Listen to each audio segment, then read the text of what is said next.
Naaresto na ng mga otoridad ang isang nag-awol na pulis na akusado sa pag-torture sa isang lalaki noong 2011. Narito ang aking pagtuto.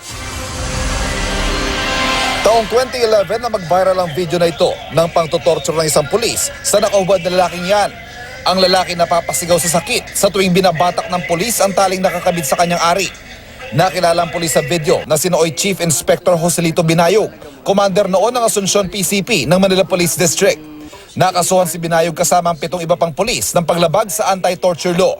Nakulong silang lahat sa Manila City Jail maliban sa isa, ang nakababata niyang kapatid na si dating PO1 Nonito Binayog. Makalipas ang 8 taon, nahuli na nakababatang Binayog. Hindi siya pumalag ng damputin ng NBI Special Action Unit daong alas 7 na umaga kanina sa kanyang tahanan sa De La Reina Street sa Tondo, Maynila. During the allegedly act of torturing the victims, nandun siya. Kaya nakasuhan din siya.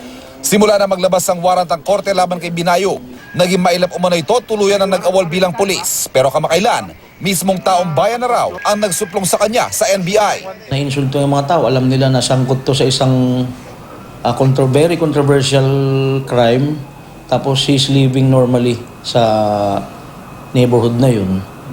At yun nga, parang allegedly untouchable siya ron. Sinubukan namin kunan ng pahayag si Binayog pero tumanggi siya. Huwag na lang. Huwag na lang. Okay. Ivan Mayrina, Nakatutok, 24 Oras.